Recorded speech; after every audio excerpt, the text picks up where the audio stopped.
Good morning and welcome to the North Slope Borough Community Health Hour. My name is Olivia Kim, Health Educator for the Prevention Unit. This show is brought to you by the North Slope Borough Health Department. As a disclaimer, this episode discusses abuse and violence and may be triggering for some listeners. Viewer discretion is advised. This week, we honor Domestic Violence Awareness Month. Domestic violence is a pattern of abusive behavior in any relationship that is used by one partner to gain or maintain power and control over another person. Domestic violence can be physical, emotional, psychological, sexual, economic, or technological. These can be actions or threats of actions or other patterns of manipulative behavior that influence another person within a relationship.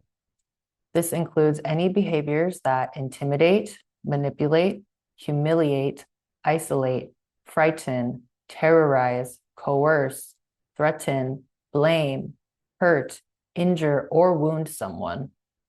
Alaska has some of the highest domestic violence rates in the United States, with studies showing that approximately 58% of women experience DV in their lifetime. The rates are even higher for Alaska Native women, with nearly 85% experiencing violence during their lifetime.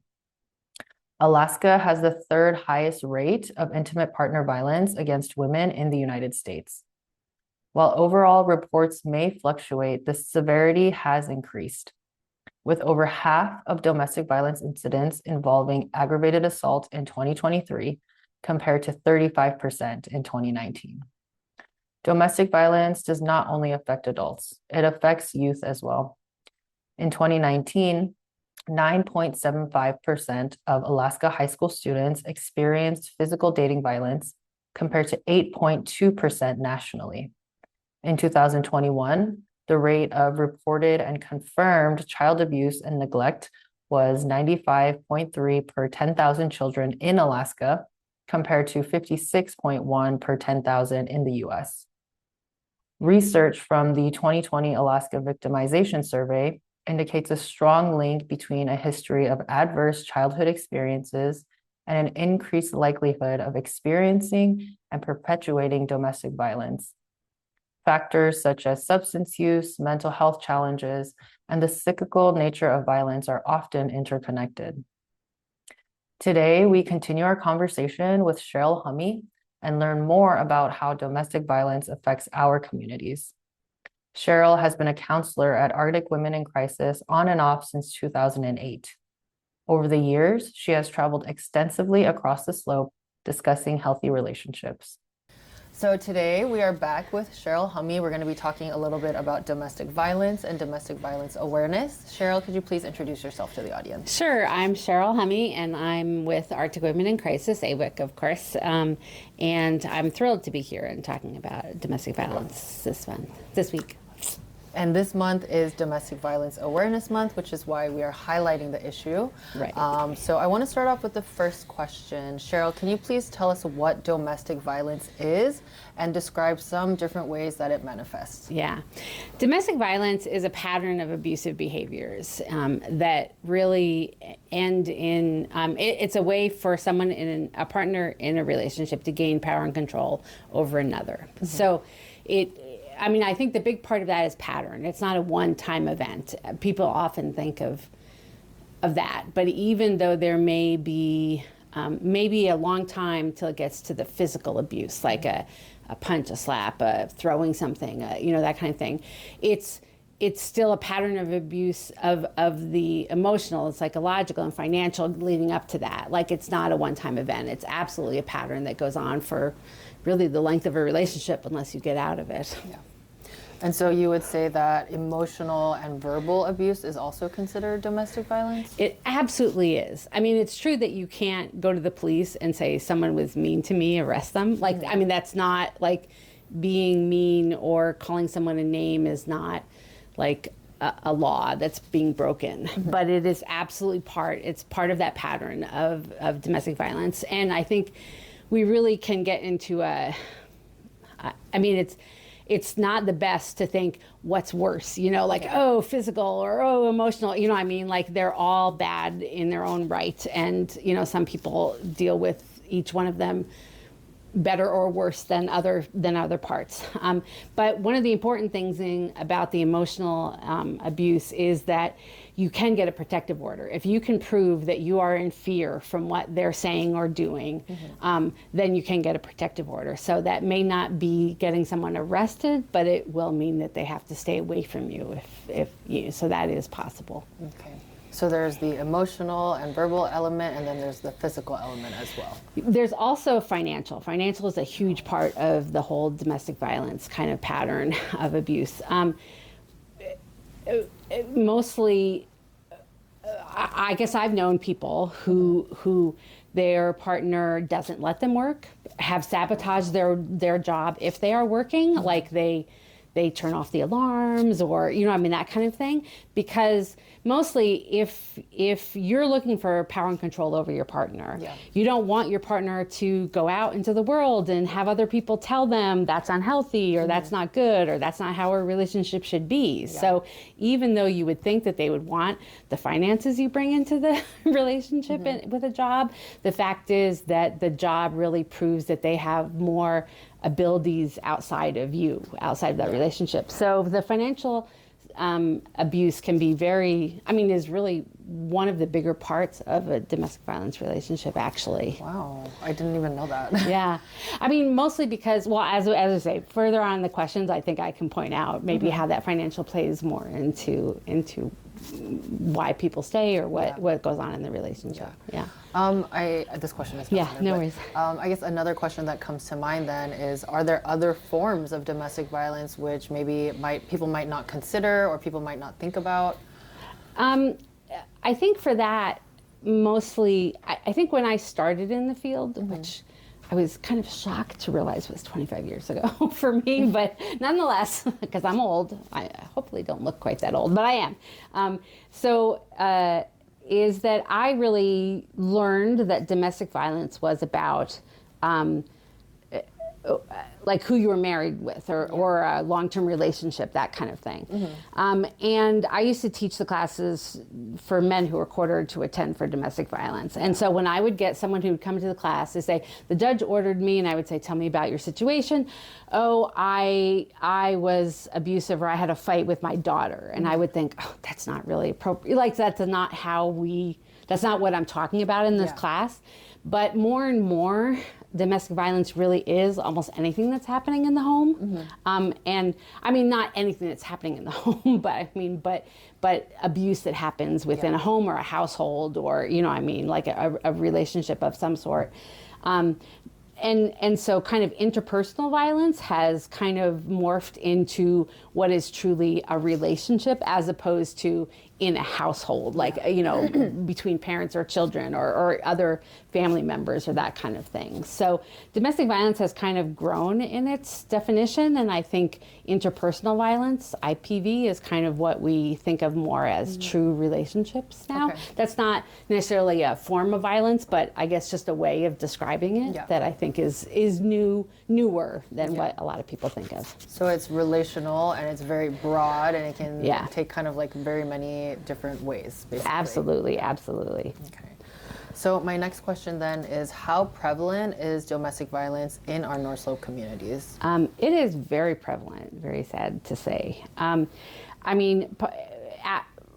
the North Slope Borough Baseline Community Health Analysis, we see that Alaska Natives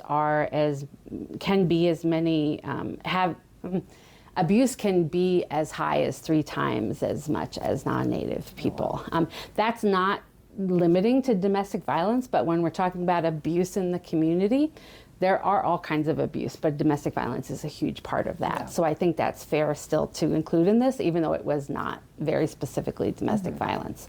But when we're talking about DV in the whole state, almost half, it's like 48% of women in the state of Alaska, that's all women in the state of Alaska, report that they have been a victim of violence in their life, of domestic violence in their life. And 6.9 of those women said that it's happening within the last year. So that comes from, and I'm going to have to look at my notes for someone who's seeing this. It's from the Alaska Victimization Survey, and that happens every 5 years. So that one came out in 2020 that was said.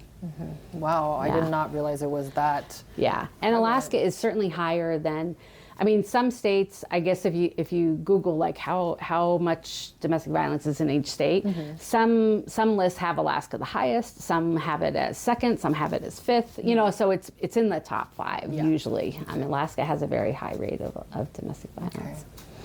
So what are some of the relationship dynamics that can lead to domestic violence? Yeah, you know, I found that to be a very interesting question, and I want to explain why. Like, my question almost is, are you thinking of the abuser or the survivor? And I'll just answer. I'm going to answer anyway. Possibly even more interestingly to me, some of the dynamics or beliefs are similar to both the abuser and the victim. So if we think of ACEs, I think lots of people are aware of ACEs, but ACEs stands for, and I'm going to have to look at it, the Adverse Childhood Experiences Score. And so it looks for what kind of trauma children have gone through. Yeah. And so if we're looking at ACEs, I think both the abuser and the victim probably had a high ACEs score from their childhood, meaning that they saw trauma, experienced trauma in their childhood. And the other thing is, the other part I think that can really apply to both is a belief in a very strict gender role. So even the victim, I would say, of domestic violence, I'm not saying she wants it, she likes it, but on some part of her, she can believe that, like, women are supposed to do this. You know what I mean? Yeah. And maybe, I think there are healthy, unhealthy, you know, I mean, I think one of the things I guess I want to say is relationships are rarely 100% healthy and 100% violent. You know what I mean? Like, there's a huge range of even just kind of plain old unhealthy that don't have any real violence in them. You know what I mean? So, but like a relationship doesn't have to have that pattern of abuse to still understand, to still possibly believe that strict gender roles are part where both partners believe that, but it can definitely be a big part in domestic violence in relationships. But the other, I think, aspects, the other key aspect of a domestic violence relationship is an imbalance of power. Likewise, we talked about that in bullying. When we spoke about bullying, there's an imbalance of power, and that's absolutely true for domestic violence as well. In fact, many kids who bully can become people, partners in a domestic violence relationship that will also want that imbalance of power in their relationship, want to have that power themselves.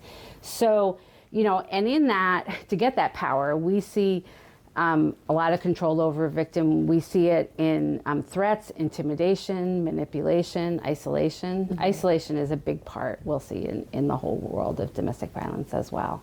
And then I think the last thing I want to, the second to last thing I'd say about the dynamics of domestic violence is that almost in any relationship, we'll see a tension building phase, an explosion, so to speak, like an abuse or a big fight, a yelling, something that kind of breaks that tension, and then a honeymoon phase. I'm so sorry, I would never do that. I'll never do it again. You know what I mean? And so we see that pattern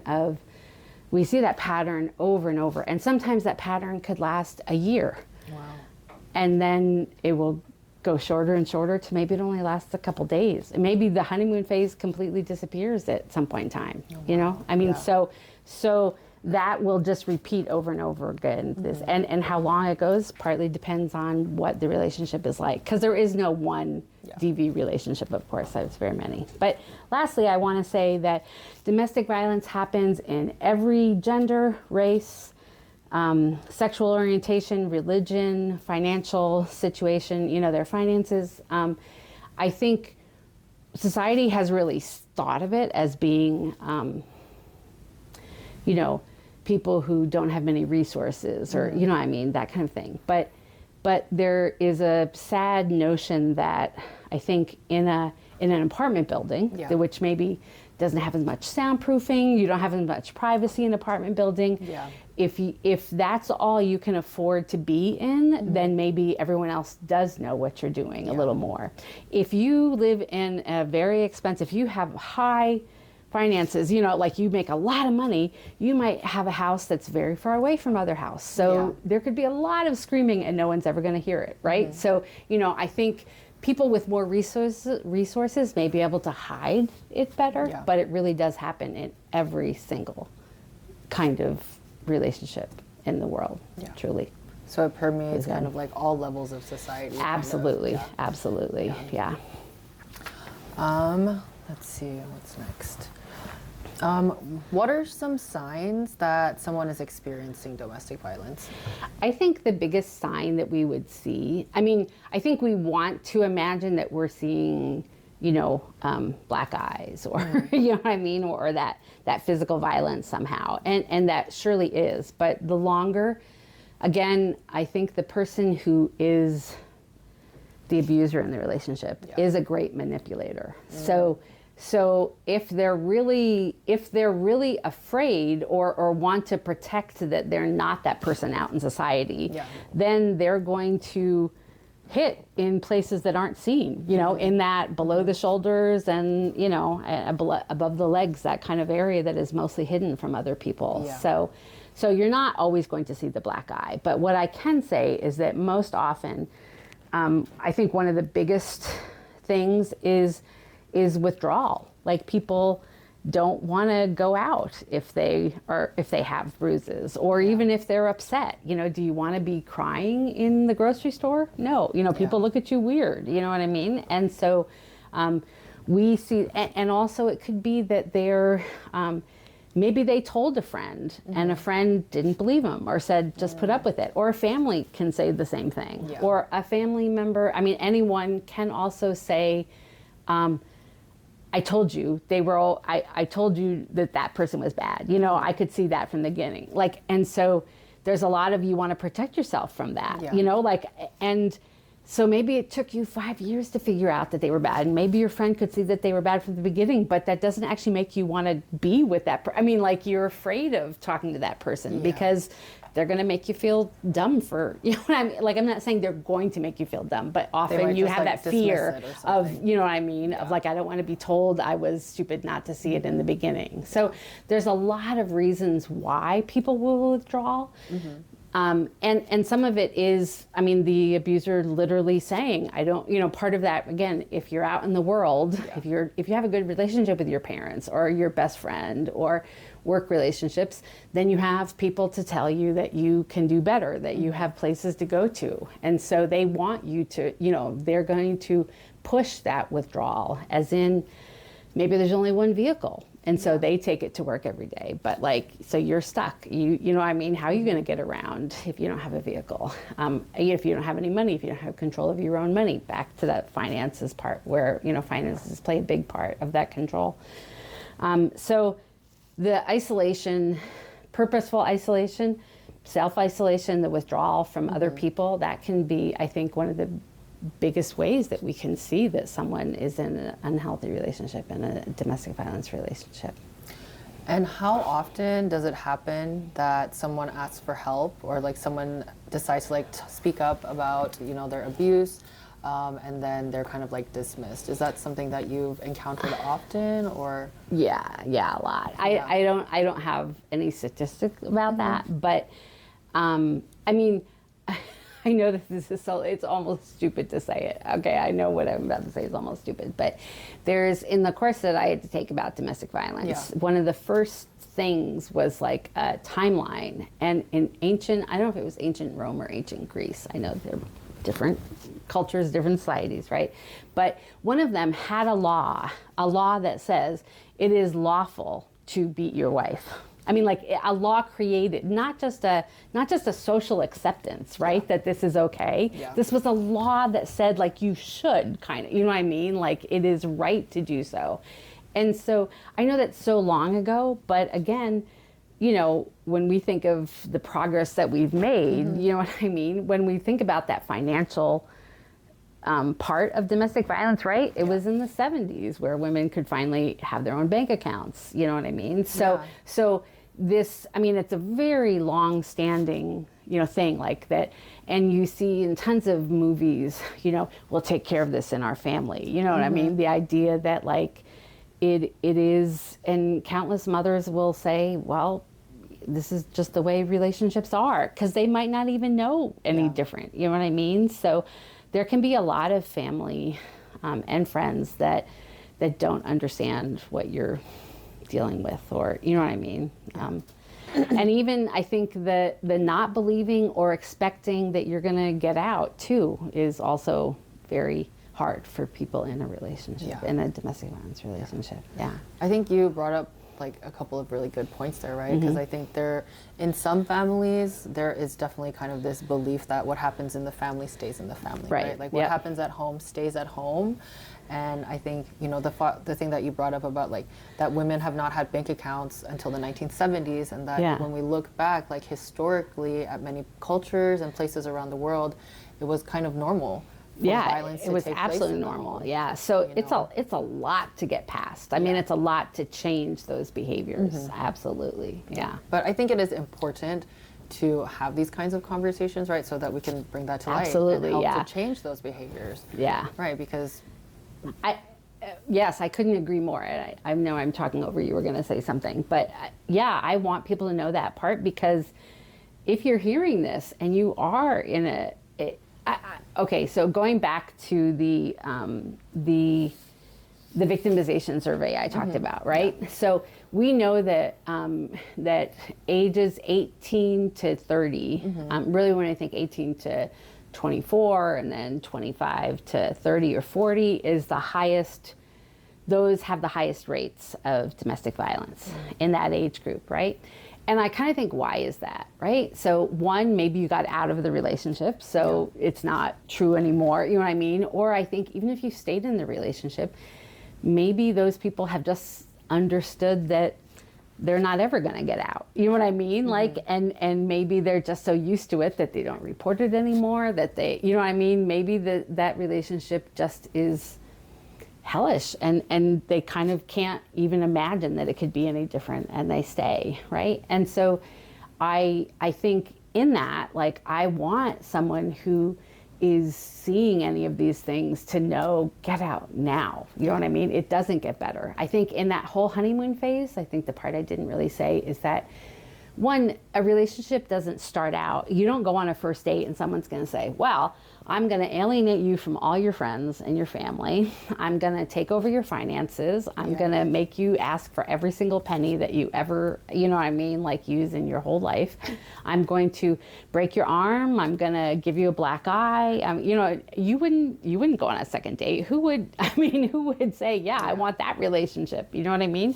So these are people who can be extremely charming out there. I know, I have a friend who says, my father was horribly abusive, but the whole world saw him as this very friendly, kind, giving person, you know what I mean? And so that's, again, the manipulation that comes from people who are good at, at hiding that kind of thing. And so, and they want to protect that. And so, that whole, I'm sorry, I'm never going to do it again, right? People want to, like, you entered this relationship because you was hoping it was going to be a good relationship. So you want to believe that it was just that one time and that there are going to get better. And so, I think that the knowledge I want people to know is it doesn't, like, it just gets worse. Like that whole period, again, gets shorter and shorter and shorter in the future. And so, it's so important to have these conversations. Yeah. And, I think sometimes in relationships, it's really easy to fall in love with, like, the idea. Or, like, the possibilities, right? Like, you have an idea of who someone can be, or you have an idea of, like, what that person is possible, like, what's possible in a relationship, right, with them, right? And I think absolutely. And when you're talking about these honeymoon phases, it kind of sounds something similar to that. Oh, I think so, absolutely, yeah. And I think another aspect of the hope of what the relationship is going to be like, I think, is how quickly do you enter this relationship, right? Because if you only knew someone for a short amount of time, I'm not saying that you have to have a relationship for 5 years before you get married. I'm not saying you have to have a relationship even for 1 year, right? But we certainly know that the seasonal affective disorder, SAD, is hugely affecting some people. You know what I mean? So they may be the lively person in August or in July, but come December they're broody and depressed, and you know what I mean. So like, we always, as you said, want the best for our relationships, but do you know how they're going to affect difficulties or changes or that kind of thing? So that plays a big part in it too. I think those are all really important points to think about. So, thank you. So my next question, sorry, let me look at this. Yeah, that's all right. So how does domestic violence affect, wait, let me start. Before I ask the question, do you say survivors, victims? What's the correct terminology? I like to say survivors. I think when I'm thinking of possibly someone in a relationship, I think that they might still be a victim at that point in time. But I do, I like to think, I want anyone to think of a survivor as a survivor. So how does domestic violence affect survivors and their communities? So by communities, I mean like their family, their friends, but also like the larger community as a whole. It is huge how domestic violence has affected our whole community, and it will. What I say, and I'll make it simpler at the end, right? DV begets more DV. So basically, if a child can cower in a corner in their room, like during loud fights or things being thrown or arguments, whatever, and they can say every day of their life, I don't want to be like that. I don't want to be like them. I don't want to be in that kind of relationship. But realistically, if that's all they've seen, how do they know to be any different? So unfortunately, simply put, growing up in a DV household becomes normalized. Like you just think that's the way it is. That's true for even unhealthy relationships. That's true for tons of how we act, right? We learn those things mostly from our parents. And so it is absolutely possible for someone to grow up who experienced a DV relationship as a child. That their parents were in a DV relationship, but it takes so much work or even experience in other families, like to see that it can be different. And it takes work going to counselors, reading up, trying to understand how they can behave differently. It is absolutely possible, but sadly, often they do just become abusers or victims themselves in future relationships. So it feels like there's definitely like a generational trauma aspect to it, right? Absolutely. It's a learned behavior that you carry from childhood. But one thing that I want to highlight that we talked about last week in our bullying conversation, we talked about how all of our behaviors are learned. Absolutely. And that it is possible to unlearn them as well. It is absolutely possible. Yeah, that's what I try and say to everyone. I mean, that the cards are stacked against you. I guess that's what I want to say. But by that, I want to empower you to think, but it's not telling me my future. I can do something different. And it takes work, but you can absolutely learn how to act and believe and behave in a different way. You're right. Absolutely true.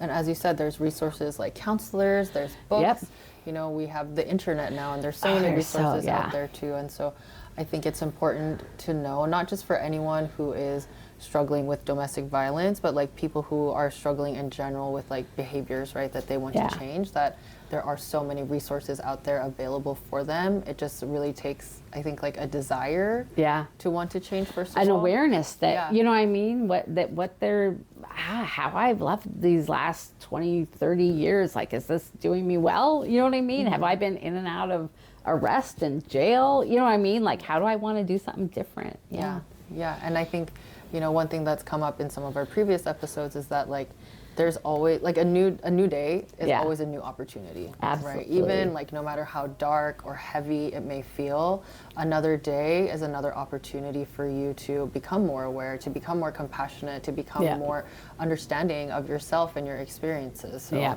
absolutely. Yeah. So on to my next question then. What makes it difficult for people to come forward and keeps them stuck in abusive relationships? Yeah. I was shocked 25 years ago when I started learning about DV, when I got a job in the world of DV. I was shocked that it takes a victim, a survivor, as many, an average of 7 times. Wow. Before they like to leave and then go back, to where they finally leave.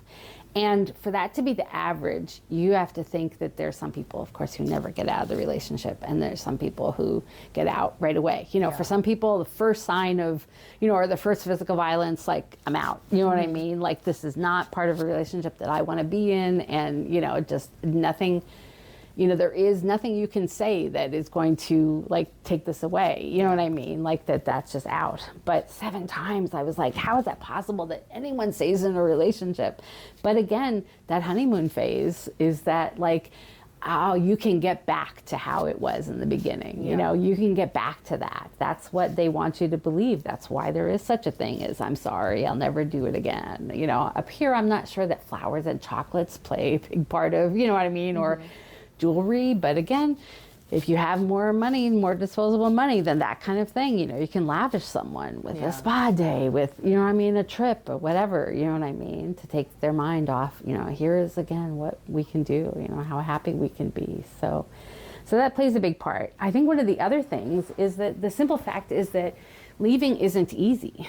If you've got, if there is that power and control in a relationship, which is absolutely there in a domestic violence relationship, if they perceive that they don't have that power and control over you anymore, and you're going to leave, well, they amp up that power. Like, leaving can be the most violent time. In fact, leaving can be, absolutely, there are people who are killed because they leave.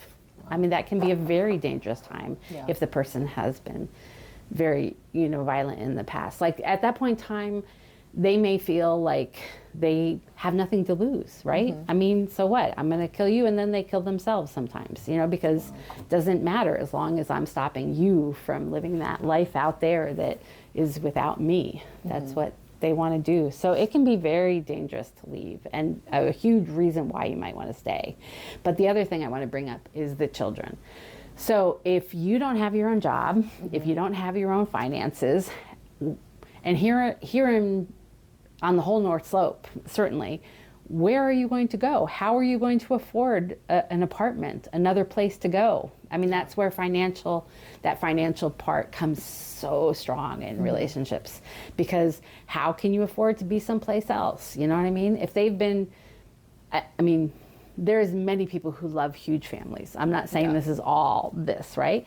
But if someone destroys your birth control, again, you're gonna have less options to leave me if you have 5 kids and you have no money, you know what I mean? That, sometimes that's a tactic, I'm saying. I'm not saying all the time, because big families can be joyous, wonderful things, right? But the notion of, if I can make you more financially, if you need me more for your finances to just live, to have an apartment, if I'm the one who owns this house, if I'm the one, who pays the rent, even if they don't own the house, if they're the ones who pay the rent, how are you going to get a job if you have 3 little kids at home? You know what I mean? Who's going to babysit for you? That costs money too. And what, you know what I mean? And so there's so much wrapped in on children and how abusers can use children, against a survivor. So those all play a big part in the possibility of leaving a relationship, and why so many people do go back and stay. Wow, I just didn't know that it was so complex. It is. For me personally, when I think about domestic violence, I just think about the emotional, psychological, and physical stuff, but I didn't realize that it could be so deeply entrenched into all these areas of your life. So it's actually very eye-opening for me to have this conversation. Even if it is just the emotional part, and we're never going to say just the emotional part, right? But it's how I term that, not you, right? So if you're, but even think, if you have been told maybe not every day, right, of your relationship, but you should be lucky that I put up with you. No one else would put up with you. You're stupid. You know what I mean? Like if you're told that over and over again, how do you even think that, yeah, what if I do leave you and no one does love me again after this, that no one does take care of me, that no one does, so even that emotional, psychological abuse, even if there's not the finances or the taking you away from your alienating you away from your family or friends or any of that, that is still, that still makes you less confident in yourself and less able to see that you could do anything better. Yeah. So there is so much involved in that. Wow. And that was a huge eye-opener for me too. I remember thinking, of course, who would stay in that kind of relationship, And then I learned a little more and I was like, wow, it's hard. It's really hard. Oh my gosh, wow. Yeah. So, we just spent some time talking about like what makes it difficult for people to leave. And then that kind of leads me to my next question, right? So like, for someone who does want to leave an abusive relationship, what are some resources that are available to them? Why should they leave? And like for the greater public, like if we know someone who's struggling, like what can we do to help them? Right. Well, I think the first thing, if you want to help someone, how can you help them, right? Mm-hmm. So, I mean, one, be supportive. I think that's the first thing. Not like, well, why'd you get into that relationship or whatever, or everyone deals with that, right? Try and be supportive. Yeah. I mean, that's, I think, when we think about Domestic Violence Awareness Month, Bullying Awareness Month, Heart Health Awareness Month, whatever. It's like you're giving an extra special, right? And so I think we're highlighting and victims, survivor stories, and hoping that everyone can make a new commitment. Like, how can I help a survivor, right? Yeah. So one, believing them and being supportive of them is the first thing. But I think creating that safety plan, helping them create that safety plan. Where can you go to, right? Who can you trust, right? Who has helped you or who has put you down in the in the past, right? I mean, and again, calling someone who you haven't talked to in ages can be really intimidating and hard. So who can you trust? Do you have any of your own money? How can you possibly get some money? Can you, if you're given X amount of money a week to buy groceries, can you save $5 at a time? You know what I mean? Like, can you get any money yourself? To try and get away? Collect your papers, you know what I mean? Birth certificate, your tribal cards, all that kind of stuff that you need to get help later on or get your own finances, try and have all that together somehow, you know what I mean? So creating that safety plan, that's important for anyone who's still in a relationship and trying to understand how they might be able to get out of it, is creating that safety plan. But as far as other services, of course, shelter at AWIC is the first thing I think of because that's where I work and I know we have that, right? So anyone can come. Our shelter is only for women, and boys up to the age of 18 can come with their parents, and not even someone, a teen by themselves, whether a girl or a boy, cannot come to the shelter. Has to be with a parent. And we also only have, so many rooms and so many beds. It's rare that a person can stay in a room by themselves. Most often they're in rooms with other people, and your cleanliness might be different than someone else's cleanliness. Your nighttime or how you spend your time, whether you're awake or playing music, can be different than someone else. There may be a baby in the room or a next room. There's a lot that comes with the wonderfulness of having a place to go where your abuser cannot get at you, but it also is not necessarily easy to be in that communal area. But AWIC is the first thing I think of. We can also provide legal assistance. We can help with protective orders. We can help with referrals to other agencies that might help with divorce or custody issues.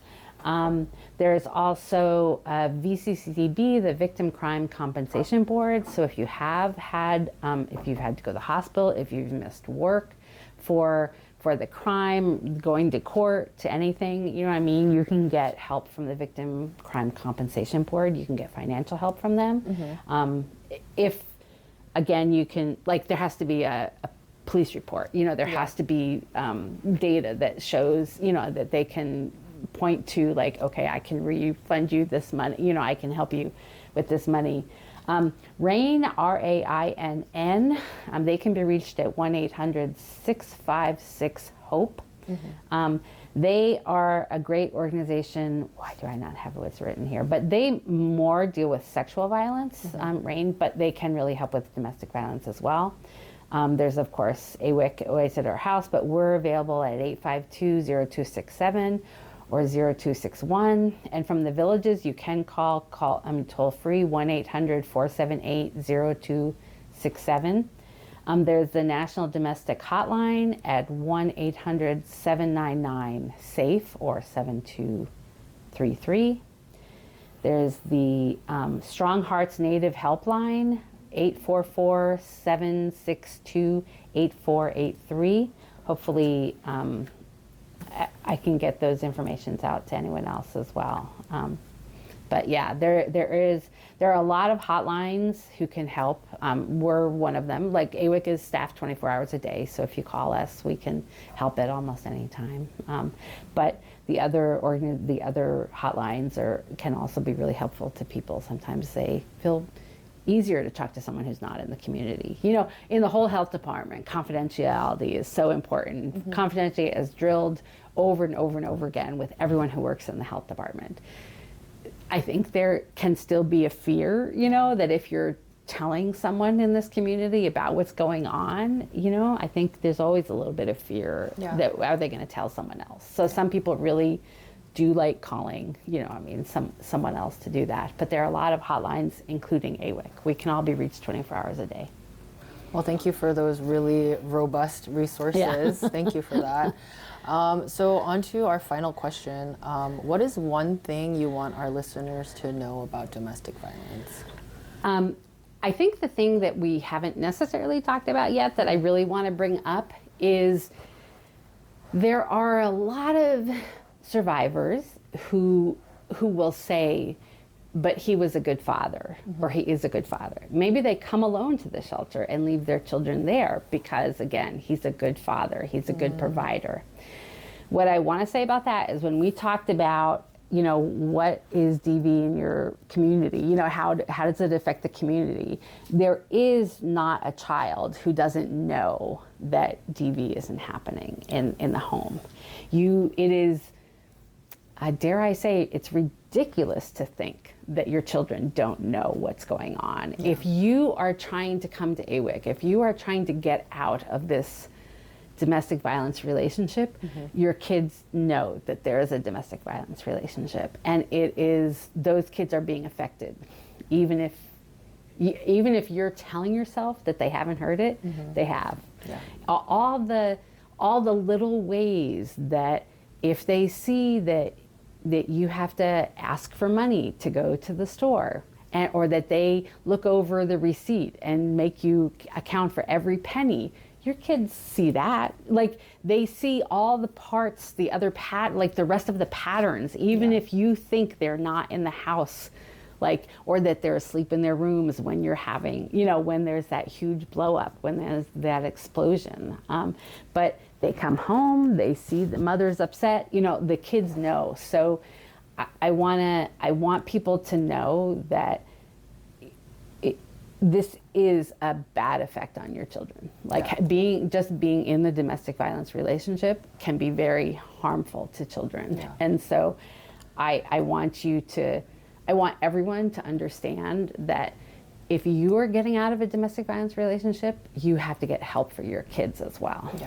Yeah. That's sadly, or I know sadly, hopefully, you know, the thing that I can get. Hopefully I can encourage you to get help for your kids as well, if you're getting out as well. Yeah, because what's happening at home is also affecting your kids. Their kids, too. Absolutely, yeah. And so this notion of, no, he's just like this to me. He's not, he's a good father. That can't necessarily be the same thing.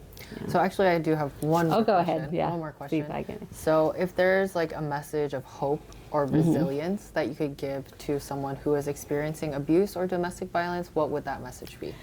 That it is absolutely possible to get out and be in a healthy relationship in the future, or just to, even if you're getting out and you're just happy all by yourself. I mean, I certainly haven't gotten permission. I'm not going to say who I think are like the great survivors we have in the community, who have gotten out. But I mean, it is absolutely possible.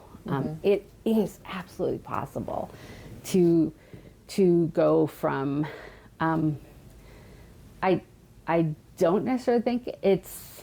I don't know that I can say I don't think it's possible, but I'm not sure it's possible to fix the relationship you're in, but it is absolutely possible to learn about how to have a better relationship in the future. It is absolutely possible. Yeah. Thank you. Well, thank you so much. And one thing welcome. before we go, so you are wearing purple today. Yes, I am wearing purple today. I'm wearing purple mostly because it is Domestic Violence Awareness Month, and purple is the color of purple. Purple is the color of that's highlighted in Domestic Violence Awareness Month. Purple's not my color really, but yeah. And this Thursday, October 16th, is Wear Purple Day. It's a day to hopefully everyone can think about that it's a way of showing support for all the people in the community who in themselves who have been in domestic violence, and we want to support people in any way we can, for sure. So Thursday is Wear Purple Day. There will be flyers around town and announcements sent out. So yeah, thank you. All right, thank you so much for sharing your time with us today, Cheryl. Thank you. Happy to do so. Thank you, Cheryl, for sharing those insights. If you or someone you know is experiencing domestic violence, please seek help. You can start by reaching out to AWIC or any of the resources that Cheryl shared during the interview. For today's wellness practice, we'll be talking about forgiveness. When we've been hurt or wronged by someone, it can be extremely difficult to let go of the anger, grief, or resentment that we feel. Some things may feel unforgivable, but letting go and forgiving when we feel ready promotes emotional and mental well-being by helping us release the hold of negative emotions and hurtful events have over us. This leads to better physical, mental, and emotional health, improved relationships, and a greater sense of peace. It helps us move forward, reduce stress, and take control of our emotions rather than being controlled by the past. Forgiveness doesn't mean forgetting or condoning harmful actions, but it does allow one to move forward. For this exercise, you'll need a pen and paper. We'll start by thinking about some times when someone hurt you, or maybe a time when you even hurt yourself. Since this may be your first time practicing something like this, we'll start with something small. Is there anything in your past that you feel like you want to or are ready to forgive? Before we can move into the process of forgiveness, we have to acknowledge how these painful experiences made us feel. The last thing we want to do is ignore, deny, or suppress our feelings. Instead, we have to go into them. Now, spend a little bit of time writing about a time when you were hurt. Illustrate how you were affected by it at the time and the hurtful or negative feelings you are still experiencing. You can also state what you wish the offender had done instead. After you've finished writing, ask yourself the following questions. What good does it do for me to hold a grudge? How does holding this grudge, anger, hatred, resentment, sadness, self-pity help me in my life? How does holding on to these negative emotions hurt me? You may find that no. And finally, end this exercise with a statement of forgiveness and understanding and even empathy if that feels okay. If there's anything from this episode that you'd like to learn more about, or if you have any physical, mental, or emotional health questions that you'd like answered on the show, please reach out to our team by email at nsbhealthpreventionbrw@north-slope.org. That's NSB Health Prevention brw@north-slope.org, or by phone at 907-855-8501. Please note that we record our episodes in advance, so the answer to your question will air a couple of weeks later. Now on to some announcements. The prevention team would like to invite you to join our Winter Wellness Challenge, 30 miles a month. This initiative is designed to help you stay moving and motivated throughout the long, dark winter days with one monthly challenge and weekly challenges to keep you going. You'll log 30 miles a month and get it signed off by a partner for 5 entries in our monthly prize raffle. By completing one weekly challenge, you'll get 1 entry. By completing every weekly challenge throughout the month, you'll get 3 extra entries. We have prizes for each of our communities, so we're inviting everyone to participate. If you would like to participate, email us at nsbhealthpreventionbrw@north-slope.org and we'll send you a log. Thank you so much for tuning into the show. We hope you found it insightful and learned something that can help you on your own health and wellness journey. If you'd like to catch the replay of this episode or any previous episodes, you can visit the North Slope Borough Health and Social Services YouTube page. Until next time, Koyunakbuk.